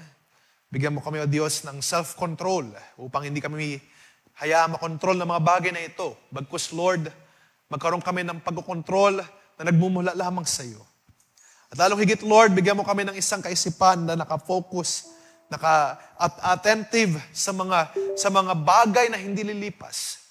That is your word. At ikaw, O Diyos, hindi ka lilipas. Ang iyong salita ay hindi lilipas. Bigyan mo kami ng puso, O Diyos, na nagmamahal sa mga bagay na ito. Instead sa mga bagay na sanlibutan, sa mga laro na temporary, bigyan mo kami, O Diyos, ng isang puso na nagmamahal on what is eternal. Mga kabataan ito, Diyos, nakikita mo sino man na struggles with this type of addiction, with this type of state sa kanilang mga buhay. Ang pagpapatawad mo, Diyos, ay mabisa. Ang paglilinis mo ay mabisa. Nainiwala ako ng lubos, ang tulong ay igagawad mo sa bawat isa upang pagtagumpayan nila ang mga bagay na ito. O Diyos, Maraming mga kinakaharap ang mga kabataang ito at perhaps hindi ko man alaman lahat, pero nalaman mo lahat, Diyos. Kailangan namin ng tulong mula sa iyo. Kaya tulungan mo kami, O Diyos. Palakasin mo kami, pagtibayin mo kami sa pananampalataya at ikaw ang siya manguna sa mga buhay. Palayan mo mga kabataang ito, Lord. Sila'y tinataas ko sa iyo. Ito ang aking samo at dalangin. Sa tayong Panginoon ng Kristo Jesus. Amen. Amen. Purihin natin, Panginoon. Mahal natin palakpakan natin, Panginoon. Tayo tumayo. Babalik ko sa ating MC pagkatapos. Ating awitin ang awit na nagsabing, Just as I am. Just as I am, yung ano lang. Just as I am.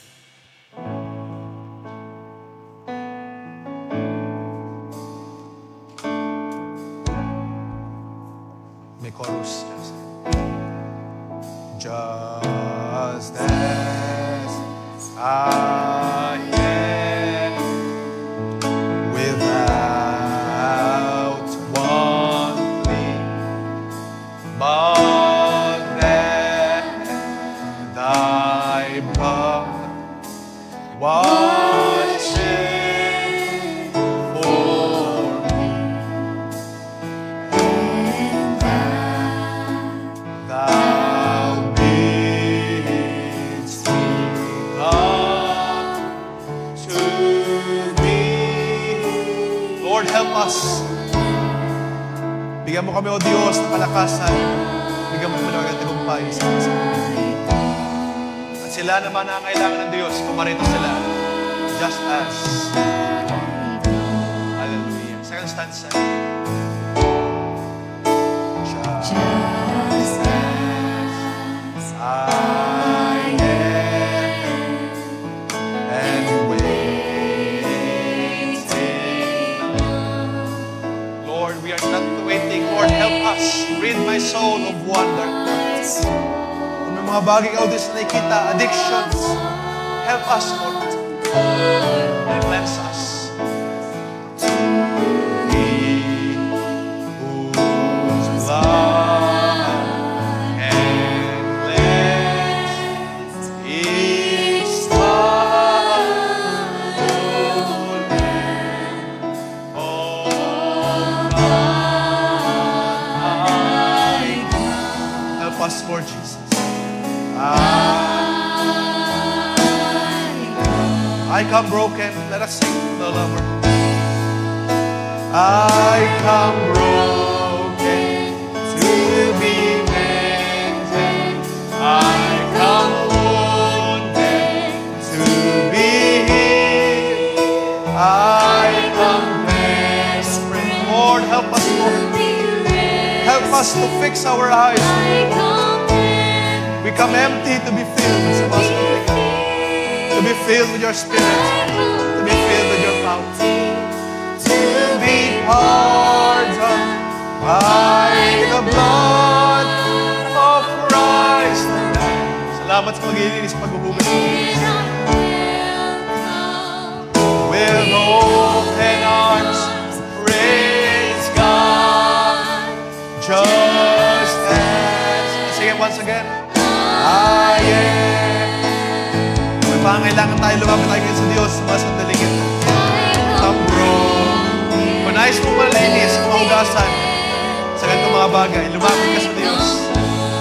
At siya ay maglilinis sa bawat isa. I come desperate. God bless you. God bless you, Marasam. Yes.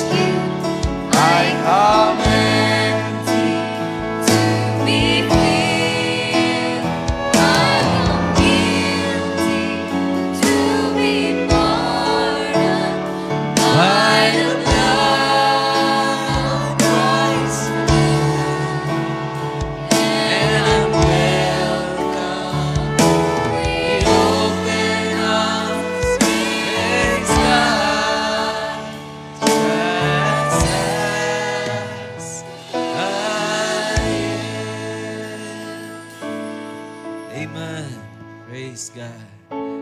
natin, Panginoon.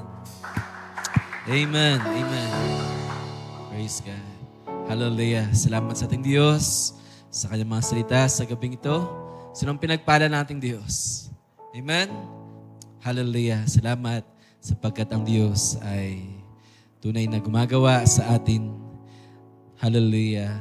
Tunay na tayo ay nasa panahon talaga ng pag-filter pa sa panahon to. Right? Hallelujah. Ang Diyos ay patuloy na gumagawa sa anumang mga kahinaan pa, sa anumang mga kakulangan pa, at sa anumang mga pangailangan pa ng bawat isa. Amen. That's why, salamat dahil tunay ang Diyos ay mabuti sa atin. Amen. Ayaw niya, hallelujah, na manatili tayo sa mababang kalagayan. Kundi, hallelujah, ang Diyos ay may maayos, magandang plano para sa atin. Kaya salamat sa kanyang mga salita sa gabing ito. Salamat sa kanyang pagpapaalala. Hallelujah. Kung ano mga dapat ating i-prioritize. Amen. Hallelujah.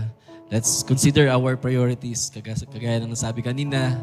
At of course, ang priorities natin, higit kung anong kalooban ng Diyos. Kaya tulungan pa tayo ng Panginoon. Sino ang kasama ko na manalangin sa bagay nito? Lahat tayo may battles. Lahat tayo may mga kanya-kanyang hallelujah, pinagdaanan. At kung tayo magsasama-sama, hallelujah, na ipanalangin ito sa ating Diyos. Panalangin ang bawat isa. Panalangin ang mga, kagaya ng nasabi kanina, yung mga nakikita nating mismong problems na pinagdaanan natin ay ating idulog ng lubos sa ating Diyos. At ang Diyos ay mabuti. Amen. Sabi kanina, ang Diyos ay may provided way. Hallelujah. Pang anumang mga addictions na to, anumang mga struggles na to, ay ating mapagtagumpayan sa biyaya nating Panginoon. Natin palakpakan natin Panginoon. Salamat, hallelujah, sa ating Panginoon. Dahil meron tayong pag-asa. Hallelujah, sa pamamagitan natin Panginoong Kristo. At siguro hindi ko na kayo papaupuin. May pinabot na prayer request dito at isa lang naman mula kay Sir Ella patungkol kay Sister Isa, ang unang prayer niya. So sama natin sa dalangin Sister Isa patungkol sa lab result ni Sister Isa na nawa ay hindi maging positibo ito sa dengue. So ang ating kapatid ngayon ay may karamdaman at ang complete healing ay ipagkaloob nawa ng ating Diyos sa ating kapatid. So ito yung unang prayer request, Sister Ella, patungkol sa ating kapatid, Sister Precious, Sister Isa. At pangalawa ay pasama din po sa prayer ang pag-ingat sa akin ng Panginoon sa bawat pagbiyahe. Siya ang maghawi ng anumang gawa ng kaaway sa daan. As in, dinawa ng Panginoon ang mga bagay na gumagambala sa aking isipan na nagdadala ng pagkatakot. Sa Diyos ko po pinagkakatiwala ang lahat. So, sama tayo sa panalangin ang prayer request, Sister Ella. Ang kaligtasan sa daan ay gawad nating Diyos. Hawiin mo ng mga espiritu ng kaaway na gumugulo sa Kanya. At nawa ang Diyos ay gumawa sa gabing ito. Magbigay ng kapayapaan sa ating kapatid. Sino ang kasama ko na manalangin para sa ating kapatid? Amen. At isama nyo rin sa panalangin ang aming tiyahin ni Sister Junice and Brother JM. Many times na siyang sama sa panalangin. Tia B. So, yung pangalan niya. Siya yung tiyahin namin na nasa New York. At sa ngayon ay kagahapon ay sinugod na naman siya sa hospital. So ay papatanong na rin sa Panginoon kung ano bang plano niya pa sa aming tiyahin dahil ilang beses siyang parot pa rito sa hospital at napakahirap ng kondisyon. Ganun pa man, naniwala ko na ang Diyos ay mabuti. At sa mga tiyahin talaga namin na saradong sa relihiyon na kinamulatan natin ngayon ay ang tiyahin namin na yun yung isa talaga sa nilabas ng Panginoon sa ganong sistema. Bagamat nasa denomination siya, pero natutusur namin na meron siya talagang mabuting puso mula sa ating Panginoon at tamang hallelujah, puso sa ating Panginoon. Kaya sama natin siya sa dalangin at dalangin namin na kung itulot ng Diyos ay makauwi pa siya at makasama natin sa gawain.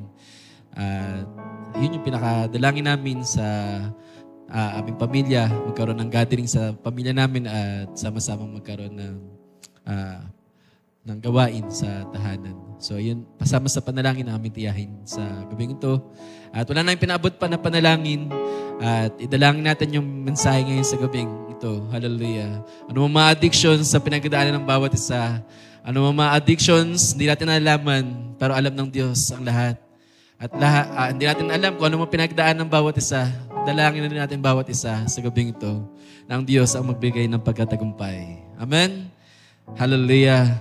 Sino ang kasama ko sa gabing ito na manalangin? Na hihibig sa Diyos, hallelujah, na walang ibang makakatulong sa atin kundi siya lamang. Sa napakasamang panahong to, hallelujah, tunay mas kailangan natin yung brotherly kindness ngayon. Hallelujah. Ipanalangin ng bawat isa. Ipanalangin, hallelujah, na ang Diyos ang tumatagpo sa anumang pinagdaanan ng bawat isa. At tayo na nakakapakinig ng salita ng Diyos, kagaya ng paalala ngayong gabi, kung gusto natin na maalis yung mga addictions nito sa anumang uri, hallelujah, ng mga devices na ginagawa ng kaaway, let's pray continually. Patuloy na humbik, patuloy na magpakumaba sa harapan ng Diyos, at patuloy na magpasaayos, kagaya ng mga nabanggit kanina. At ang Diyos ay gagawa kung patuloy tayong lalapit at magpapakumbaba sa Kanya. Hallelujah. Awitin natin sa ating pagkatapos, Fill my cup, Lord. Hallelujah.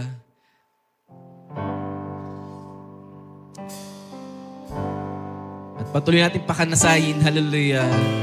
Ito pa, hallelujah, na patuloy pa tayong punuin ng ating Panginoon. Hindi nawa mapil tayo ng mga anumang bagay sa mundong to na makakasira ng ating relasyon sa ating Diyos. Amen? Hindi nawa patuloy pa tayong punuin ng Panginoon.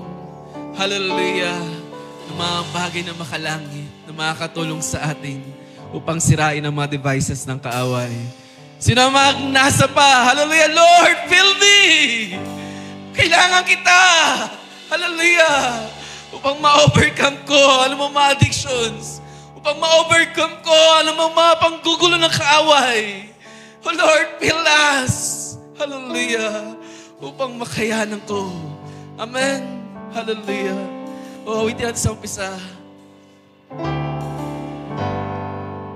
Wala sa ating mga puso, mga kabataan, talaga nasa ng pag-overcome. Hallelujah.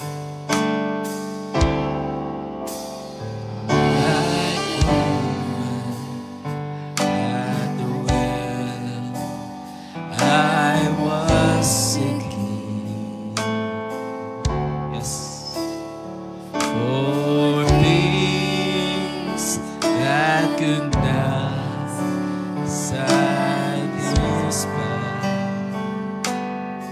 When I heard me sing, but then I heard my Savior speaking,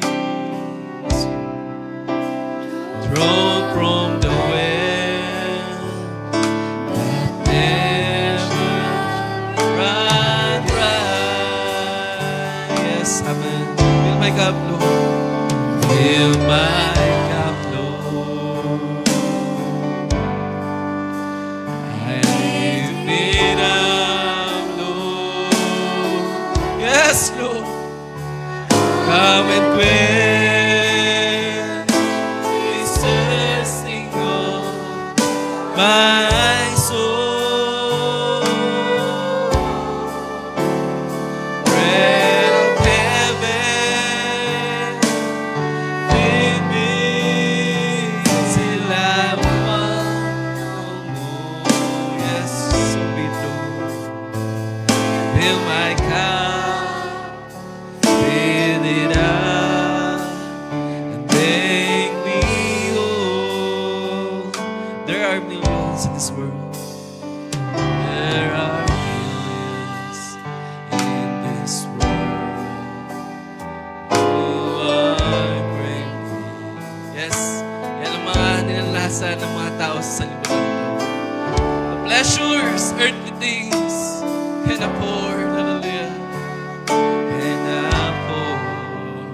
But none can match the wondrous treasure. But none can match the wondrous treasure. Yes, Lord. Hallelujah. That we find in you, oh God. Hallelujah. Hallelujah. So, Lord, fill us. Fill our cup. Hallelujah. Fill our cup, Lord.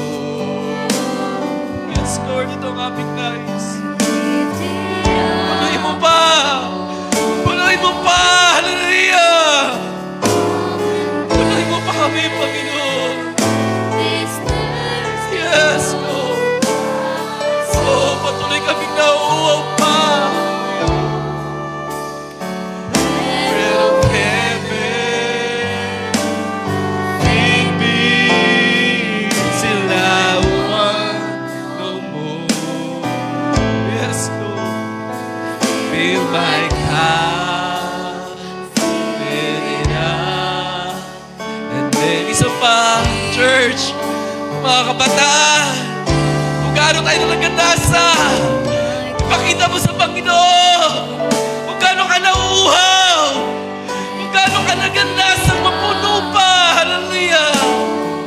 At ang Diyos ay gagawa. Ang Diyos ay gagawa. Hallelujah. Oh, Panginoon, punoy mo pa kami. Hallelujah. Patuloy ka maggumawa sa iyong mga kabataan. Patuloy ka magsaayos sa aming mga buhay. Hallelujah! Hallelujah! Hallelujah! Oh, sa ulit pagkakataon. Hallelujah! May oras pa, mga kabataan. Humingi tayo at ang Diyos ay magbibigay. Humingi tayo at ang Diyos ay kakatagpo. Hallelujah! Lord, nais namin ma-overcome ang mga addictions. Hallelujah! Alam mo, mga devices na gawa ng kaaway. Oh, help us, oh Lord. Have mercy, oh God.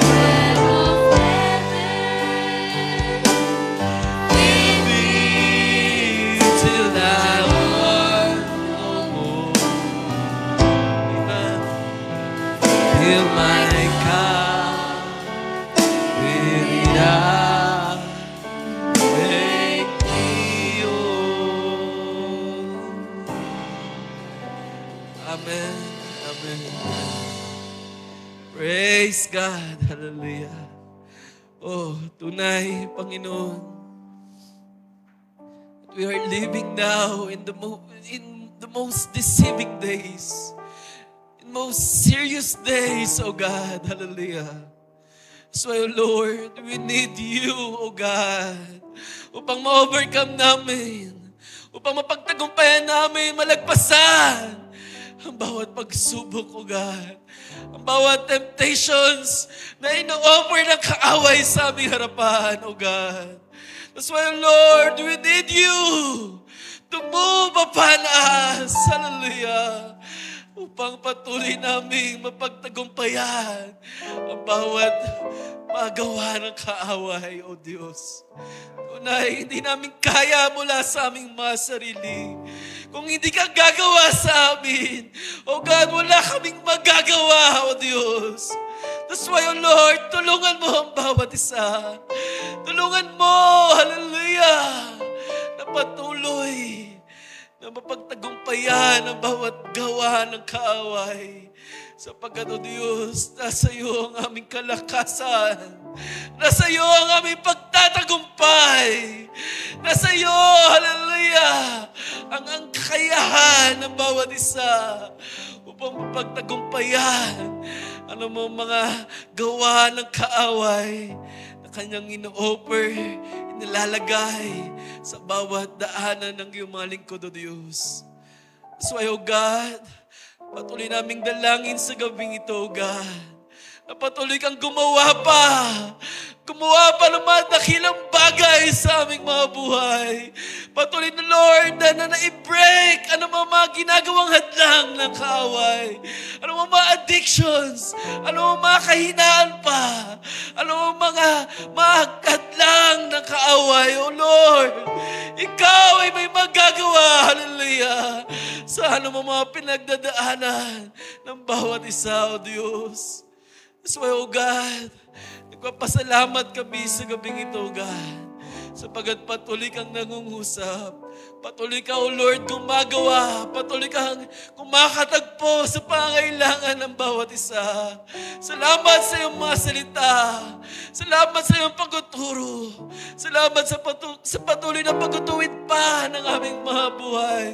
Lord, nais naming magbunga sa iyong mga salita, O God, na patuloy pang lumakad sa iyong kalooban. Patuloy pang tanggihan ang aming mga sarili. Patuloy pang idisiplina ang aming mga katawan sa iyong kalooban, sa iyong kapurihan, O Diyos. So, O God, tulungan mo kami, O God. Tulungan mo ang bawat isa. Tulungan mo kaming matuto sa iyong mga salita, sa iyong mga pangaral, sa iyong mga pagtuturo, sa iyong mga pagtutuwid. Hallelujah. Tulungan mo kami na ingatan ito sa aming mga puso, Diyos, upang ito'y aming ipanlaban sa mga gawa ng kaaway. Hallelujah. Sa uling mga araw na ito, Diyos. O Lord, hallelujah. Kami humingi ng tawad sa maraming pagkakataon, O Diyos, na kami nagkulang, kami nakalimot, hallelujah, sa iyong mga salita. Kami na mga nagpabaya minsan pa, hallelujah. At nakita ang aming mga sarili na palayo sa iyong kalooban.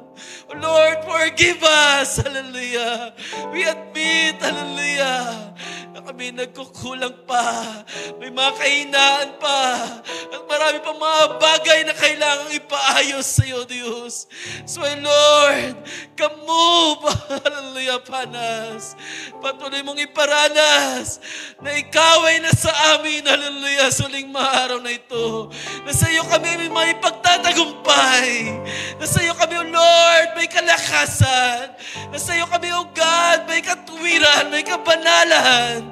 Hallelujah, help us, O God, upang ano mo magawa ng kaaway ay patuloy na ma-break, hallelujah, sa iyong pangalan, sa iyong pangalan, hallelujah. Kami tumatawag, O Diyos, na alaman mo ang bawat struggles ng bawat isa, na alaman mo ang bawat pinagadaanan, ang bawat kahinaan, ang bawat pangailangan ng bawat isa. Lord, patuloy kang gumawa sa buhay ng bawat isa, O Diyos. Patuloy ka pang kumilos. Hallelujah. Salamat dahil patuloy kang gumagawa gamit ang iyong salita, O Diyos. Patuloy kang nag-filter pa sa aming panahon. And may it be so, God, na patuloy pang ma-filter, malinis pa ang aming mga buhay sa iyong mga salita, O Diyos. Salamat sa iyong ginamit muli sa gabing ito, aming mahal na kapatid, Brother Tim. Hallelujah. Salamat sapagkat patuloy mo siyang binibigyan ng karunungan mula sa iyo, God. Tunay na alaman mo ang aming mga pangailangan. Hallelujah. So ay salamat sa iyong mga salita. Salamat sa iyong mga servant na iyong mga ginagamit, O Diyos. Patuloy mo pa silang palakasin. Patuloy mo pa silang pagtibayin. Patuloy mo pa silang gamitin sa iyong kapurihan, O God. At bayaan ang aming mga buhay ay patuloy pang mabago sa iyong mga salita. Hallelujah. Na ipinagkakaloob sa iyong mga lingkod, O Diyos. And Lord, may it be so na aming mga buhay din naman ay patuloy mo ring magamit sa iyong kapurihan, O God.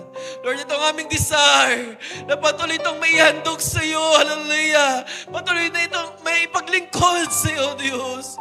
Kaya alam mo mga hadlang, alam mo mga panggugulo ng kaaway. Lord, tulungan mo ang bawat isa na mapagtagumpayan ito sa iyong kapangyarihan, sa iyong kalakasan, sa iyong biyaya, Panginoon. Lord, salamat sa gabing ito. At kami nadako sa mga prayer requests. Hallelujah. Panalangin mula sa aming mahal natin, Sister Ella. Unay kagalingan ni Sister Isa sa kanyang karamdaman. O Diyos, ikaw ay may magagawa. Ibig sa aming mahal at iyahin, Lord, nalaman mo ang kanilang mga buhay. Sir Isa, sa kanyang mga iniinda, ang dinadesire ito ay hindi dengue, O God. At kung ano man ito, Lord, ikaw ay may kaparaanan, hallelujah, upang pagalingin ang aming mahal na kapatid. Pinaming tiyahin nila Sister Junice, O God, Sister Be, O God. Lord, nalaman mo kanyang buhay, ibinang kanyang mga sufferings ngayon, Lord, nalaman mo ito, Diyos. Lord, maraming beses namin siyang idudulog sa iyo. At maraming beses din namin, Lord, nakita na ikaw ang Diyos na tumutugunugan. So, Lord, kung anong yung plano sa kanyang buhay, ipakita mo sa amin, Panginoon. Sapagat nahihirapan kami, O God, sa kanyang kalagayan. But Lord, kung may plano ka pa sa kanyang buhay, kaya mo siyang ibangon sa banig ng karamdaman sa gabing ito. At patuloy na ipakita ang iyong mga plano pa sa aming pamilya, O God. So, Lord, may it be so. Ipakita mo ang iyong mga gawa pa, O God. Kung nais siyang ibangon sa gabing ito, may it be so, God. Pakita mo sa aming tahanan na ikaw ang Diyos na hindi nagbabago noon, ngayon at magpakailanman. Muwa ka sa aming mga pamilya pa, O God. At bayaan, hallelujah, sa iyong mga gaway, patuloy kang mabantog sa kanilang mga buhay, O God. Patuloy kang tumawag sa aming mga mahal sa buhay. And Lord, ang dalangin Sir Ella pa na nakapayapaan sa kanyang isipan, sa kanyang mga gumugulo sa kanya, O God, sa kanyang daan. Lord, ikaw maghawi ng mga panganib, even ang mga spirito ng kaaway na nanggugulo sa kanya. Lord, winawasak namin sa gabing ito, Diyos. Sapagkat sa iyo kami, O Lord, may kapanatagan, may kapayapaan. So, O God, sa iyo kami lumalapit. Bigyan mo ng kapayapaan aming mahal na kapatid. At alam mo, mga spiritong ito nanggugulo sa kanya, sinasaway namin ang lahat ng ito, O Diyos, sa iyong pangalan, sa pangalan naming Panginoong Kristo Jesus. Lord, ikaw ang mag-bless pa sa bawat mga unspoken prayers.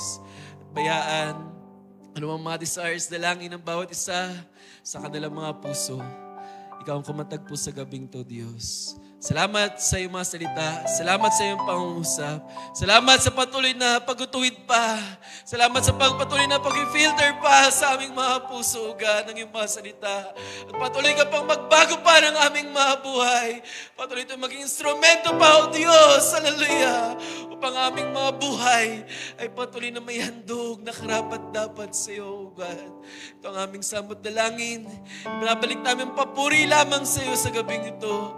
At sa aming paghihiwalay, samahan mo muli kami, O Lord, sa aming daan. Ingatan sa anumang panganib at samahan muli sa anumang aming mga battle, sa aming mga tahanan, sa bawat araw muling lilipas, O Diyos. Sa iyo namin binabalik ang papuri. Ang pasalamat ay sa iyo lamang, sa tanging pangalan ng aming Panginoong Kristo Jesus. Amen. Amen. Praise God. Palakpakan natin, Panginoon. Let everybody shout, praise the Lord.